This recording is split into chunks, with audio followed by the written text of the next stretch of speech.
Students, welcome back to the math classes. Students देखिए, आज की इस वीडियो में हम क्या करेंगे, जो आपका 13.5 एक्सरसाइज है उसका एग्जाम्पल नंबर फर्स्ट करेंगे। इसका थोड़ा सा वर्किंग रूल और जो एग्जाम्पल सेकंड है वो हम पिछली वीडियो में कर चुके हैं। आज की इस वीडियो में क्या करेंगे, एग्जाम्पल फर्स्ट।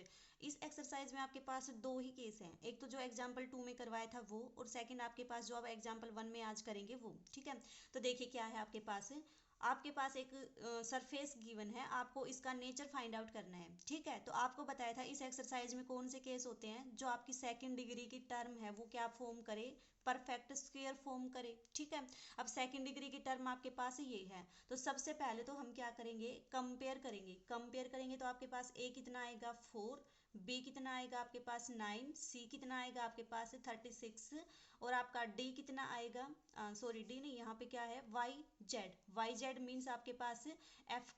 ठीक है, एफ जी एच। तो एफ का क्या आएगा आपके पास, वाई जेड के कोफिशिएंट का हाफ, तो कितना आएगा -18। आपके पास जो जेड एक्स का कोफिशिएंट है वो कितना आएगा, वो आपका जी होता है, तो जी कितना आएगा आपके पास 12। एच कितना आएगा आपके पास -6। यू कितना आएगा आपके पास -5। वी कितना आएगा आपके पास 15/2। और डब्ल्यू कितना आएगा आपके पास -15, और डी कितना आएगा आपके पास 6। अब देखो क्या आपकी ये सेकंड डिग्री की टर्म परफेक्ट स्क्वायर फॉर्म करेगी या नहीं। तो देखो आपके पास क्या है, a x square plus b y square plus c z square. तो देखो वाई जेड आपके पास कब आएगा, जब इन दोनों की प्रोडक्ट करोगी। वाई जेड तो तभी आएगा आपके पास। तो देखो क्या आएगा आपका, ये आपका 3, ये आपका क्या कंसिडर करोगे 6। ठीक है, ये आपका 3, ये आपका 6। तो आप जब 3 और 6 की मल्टीप्लाई करोगे तो कितना आएगा 18, और 18 का 2 टाइम्स क्या आएगा 36। तो इसका मतलब ये तो आपका बन गया। फिर उसके बाद देखो जेड एक्स कब आएंगे आपके पास, जब इन दोनों का प्रोडक्ट करोगे। तो देखो ये आपका 2, ये आपका 6 इंटू 2 कितना होगा 12, और 12 इंटू 2 24। तो आपके पास ये भी बन गया। फिर उसके बाद देखो ये एक्स वाई कब आएगा, जब आप इन दोनों की प्रोडक्ट करोगे। तो 2 इंटू 3 कितना आएगा आपके पास 6 इंटू 2 12, तो 12 एक्स वाई। अब आती है आपके पास माइनस प्लस का सिंबल। अब देखो माइनस कहाँ पे आया है आपका, जहाँ जहाँ आपका माइनस है। ठीक है, तो इसका मतलब आपकी जो ये इक्वेशन है वो किस में रिड्यूस हो जाएगी, 2x -3y प्लस 6z इसका होल स्क्वायर। जब आप इस होल स्क्वायर को ओपन करोगे तो आपके पास ये सारी टर्म आ जाएंगी। ठीक है, फिर उसके बाद जो बची हुई टर्म है उनको लिखो, -10x plus 15y -30z plus 6 is equal to 0। अब देखो जब आपके पास इस टर्म में से आप 5 कॉमन ले सकते हो ना, 5 कॉमन है तो क्या बचेगा आपका 2x -3y प्लस 6z का होल स्क्वायर -5 इंटू ये क्या बचेगा 2x प्लस 3y माइनस आपका कितना बचेगा 6z plus 6 is equal to 0। अब देखो आपके पास ये क्वांटिटी यहाँ भी है, ये क्वांटिटी आपकी यहाँ भी है। देखो -5 कॉमन लोगे तो यहाँ माइनस आएगा और यहाँ आपका प्लस आएगा। ठीक है, तो जब आप इसको कॉमन लोगे तो आपके पास क्या बनेगी कि स्क्वायर की टर्म बनेगी। ये क्वांटिटी आपके पास सेम है, तो आपने क्या किया 2x -3y प्लस 6z को क्या पुट कर दिया, x पुट कर दिया। अगर आप इसको x पुट करोगे तो इक्वेशन किस में रिड्यूस हो जाएगी, X square -5x plus 6 is equal to 0। अब देखो आपके पास ये क्वाड्रेटिक इक्वेशन आ गई।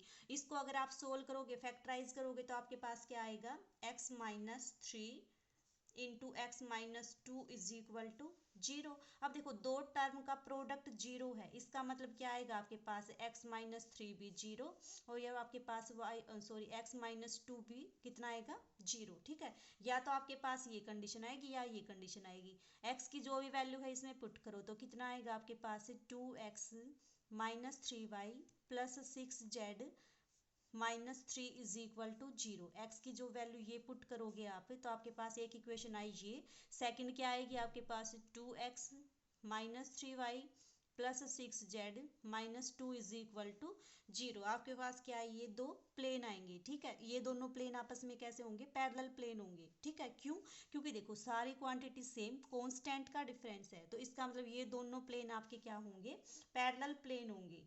अब देखो उसके बाद हमने ये तो शो कर दिया कि इस केस में आपके पास क्या आएंगे, पैरेलल प्लेन आएंगे। अब उन पैरेलल प्लेन की इक्वेशन को फाइंड आउट करेंगे। इक्वेशन को फाइंड आउट करने के लिए इक्वेशन नंबर जो ये आपकी थी इसको कंसीडर करो। क्या आएगा आपके पास, 2x minus 3y plus 6z इसका whole square minus 5 into 2x minus 3y plus 6z plus 6 is equal to 0। अब देखो इसको स्टैंडर्ड फॉर्म में रिड्यूस करने के लिए फिर से वही, जो भी इसकी लेंथ है उससे मल्टीप्लाई भी कर दो, उससे डिवाइड भी कर दो। तो अगर आप इसको इसकी लेंथ से मल्टीप्लाई करोगे तो देखो ये स्क्वायर आपका भार है, इसको आप भार कंसीडर करो। तो आपके पास क्या करो, under root of 2 square 3 square 6 square, क्या बनेगा आपके पास 36 4 40 और आपका अंडर रूट 49 बनेगा, ठीक है। अब देखो जिस क्वांटिटी से मल्टीप्लाई किया है उसी से डिवाइड किया है। फिर सिमिलरली यहाँ भी आप क्या करोगे, 2 square plus 3 square plus 6 square, इस क्वांटिटी से मल्टीप्लाई भी कर दी और इससे आपने क्या कर दिया, डिवाइड भी कर दिया। तो आप देखो अब 49 को स्क्वायर से बाहर लेके आओगे तो क्या बनेगा आपके पास, 49 इंटू आपका ये quantity same 2x minus 3y plus 6z divided by under root of 49, ठीक है। माइनस 5 टाइम्स ऑफ 49 का स्क्वायर रूट ओपन करोगे तो कितना आएगा, 7 आएगा into 2x minus 3y plus 6z divided by कितना है आपका 49 प्लस 6 इज इक्वल टू 0।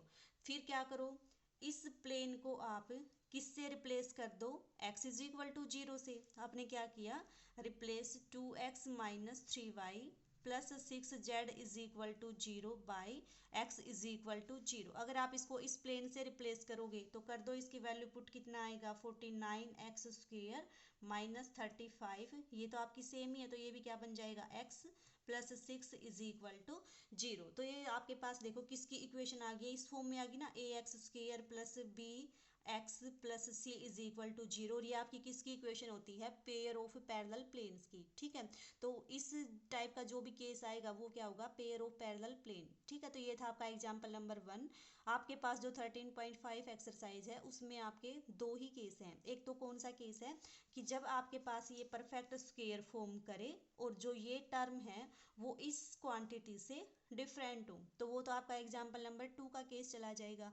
लेकिन अगर आपके पास जो ये क्वांटिटी है सेम वो क्वांटिटी आपकी यहाँ पे फॉर्म करेगी तो वो कौन सा केस आएगा आपके पास, पेयर ऑफ पैरेलल प्लेन। तो इसके लिए आपने क्या किया, इस इक्वेशन को कंसीडर किया, इसको आपने एक्स पुट किया, एक्स पुट करके इसको सोल्व किया तो आपके पास ये दो इक्वेशन आ गई।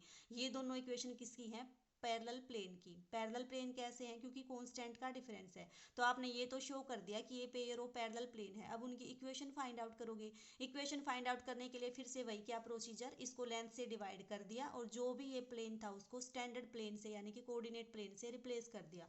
तो आपके पास किसकी इक्वेशन आ गई, पेयर ऑफ पैरेलल प्लेन्स की इक्वेशन आ गई, ठीक है। तो ये था आपका एग्जाम्पल नंबर 1 और आपका इस तरह से जो आपका 13th चैप्टर है वो कंप्लीट है। अगर आपके पास कोई भी डाउट हो 13th चैप्टर में तो आप मेरे से पूछ लेना।